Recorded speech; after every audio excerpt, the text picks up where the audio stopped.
और एक बड़ी खबर लखनऊ से आ रही। यूपी पुलिस में आउटसोर्सिंग से भर्ती पर विचार किया जा रहा है। पुलिस विभाग के दफ्तरों में आउटसोर्सिंग से भर्ती पर विचार हो रहा है। सब इंस्पेक्टर के स्तर पर आउटसोर्सिंग से भर्तियां करने की तैयारी चल रही है। आउटसोर्सिंग भर्तियों पर राय के लिए एडीजी स्थापना की ओर से सभी एडीजी पुलिस कमिश्नर को पत्र भेजा गया है। आउटसोर्सिंग से भर्तियों पर सीनियर पुलिस अधिकारियों की राय मांगी गई है। सहायक उप निरीक्षक इसके अलावा तमाम अन्य पदों पर आउटसोर्सिंग से भर्ती पर 17 जून तक राय फिलहाल मांगी गई है। लखनऊ से हमारे सहयोगी ऋषभ मणि इस वक्त हमारे साथ जुड़ चुके हैं। ऋषभ, क्या जानकारी इस खबर से संबंधित? अभी देखिए, अगर ये कहने में कोई गलत नहीं होगा कि उत्तर प्रदेश पुलिस में भी अग्निवीर जैसी योजना लाने की तैयारी की जा रही है। जो क्लरिकल स्टाफ होता है पुलिस में, जिसको मिनिस्ट्रियल स्टाफ भी बोला जाता है, उसमें आउटसोर्सिंग पर भर्ती के लिए विचार किया जा रहा है। राय मांगी गई है। एडीजी स्थापना की ओर से एक पत्र भेजा गया है सभी जोन के एडीजीज को, सभी पुलिस कमिश्नर्स को, उनकी राय मांगी गई है। और जो उनका क्लेरिकल स्टाफ है, जो उनका मिनिस्ट्रियल स्टाफ है, उस पर आउटसोर्सिंग भर्तियों के लिए जो सहायक उप निरीक्षक, जो क्लेरिकल कैडर है, सहायक उप निरीक्षक अकाउंट, सहायक उप निरीक्षक जो कॉन्फिडेंशियल, जो गोपनीय का पद होता है, उसमें आउटसोर्सिंग से भर्ती के लिए सीनियर अफसरों की राय मांगी गई है। ये भी कहा गया है कि कुछ छोटे स्तर पर, निचले स्तर पर आउटसोर्सिंग से भर्तियां पहले भी हुई हैं और जिस तरह से क्लेरिकल स्टाफ, मिनिस्ट्रियल स्टाफ के जिम्मेदारियों में, कामों में वृद्धि हो रही है, उसके मुताबिक भर्ती नहीं हो पा रही हैं।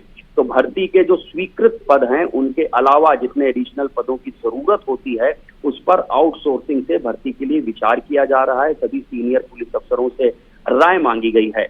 अब देखना यही होगा कि इस सीनियर पुलिस अफसर किस तरह से अपनी राय व्यक्त करते हैं। एडीजी स्थापना का जो पत्र है उसको 17 जून तक उनको जवाब देना है। वो किस तरह का जवाब देते हैं और उनके जवाब को शासन भेजा जाएगा। फिर देखना होगा शासन की ओर से क्या कदम उठाया जाता है। लेकिन जिस तरह से ये राय मांगी गई है, उत्तर प्रदेश पुलिस में एक नई तरह की कार्य प्रणाली, कार्यशैली की शुरुआत पर विचार जरूर शुरू हो गया है। अमित, बहुत बहुत शुक्रिया ऋषभ, आपका हमारे साथ जुड़ने के लिए और जानकारी हम तक पहुंचाने के लिए।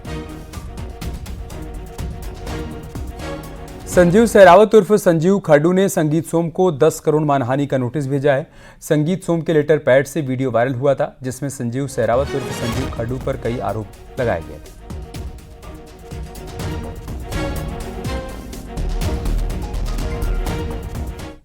एक दिन पहले संगीत सोम भूतपूर्व विधायक सरदना ने एक प्रेस वार्ता की, जिसमें एक लेटर हेड पर मेरे ऊपर कई तरह के मनगढ़ंत आरोप लगाए गए, जिसमें उन्होंने मेरा नाम का जिक्र करते हुए लिखा है कि मैंने डॉक्टर संजीव बाल्याण को ऑस्ट्रेलिया में जमीन खरीदवाई है और जिसमें यह भी लिखा है कि मैं उस जमीन में की खरीद में गवाह भी हूं।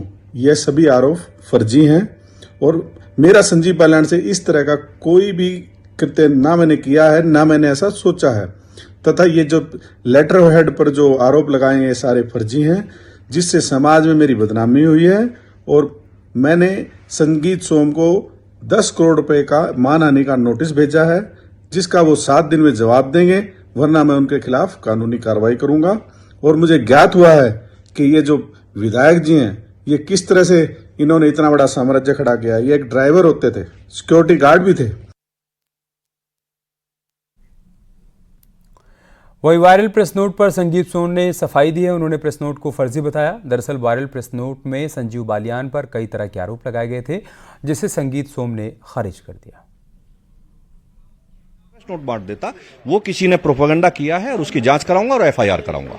ये बताएं कि आपने प्रेस नोट देखा जो आपकी पीसी में बटा, क्या जो आरोप लगे हैं, क्या आपको लगता है कि सही है? देखिए, मैं तो अभी आपने मुझे दिया, मैंने तो अभी देखा भी नहीं है क्या आरोप है, मैं उसमें देखूंगा। लेकिन इस तरीके से अगर कोई आरोप लगाए भी हैं जिसने, वो गलत है। इस तरीके से नहीं होना चाहिए।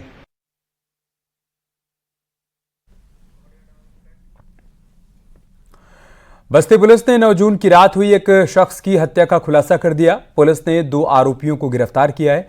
उनके पास से आलाए कत्ल लोहे की 2 रॉड बरामद की गई है। मामला छावनी थाना क्षेत्र के कौआ डांड गांव का है। पुलिस के मुताबिक प्रेम प्रसंग की वजह से हरीश की हत्या हुई थी। 24 से 48 घंटे के अंदर ही इस घटना का अनावरण हुआ है। इस घटना में जो 2 अभियुक्त सम्मिलित थे, उनकी गिरफ्तारी की जा चुकी है।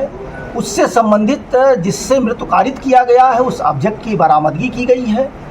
प्राथमिक स्तर पे उसके द्वारा जो चीज़ें बताई गई हैं वो साक्ष्य संकलन के आधार पर उसका हम परीक्षण करा रहे हैं। आज साक्ष्यों के आधार पर गिरफ्तार शुदा जो हत्या के दोनों अभियुक्त हैं उसको माननीय न्यायालय के समक्ष प्रस्तुत किया गया। यहाँ रुक रहे एक छोटे से ब्रेक के लिए, जल्द लौटेंगे कुछ और खबरों के साथ।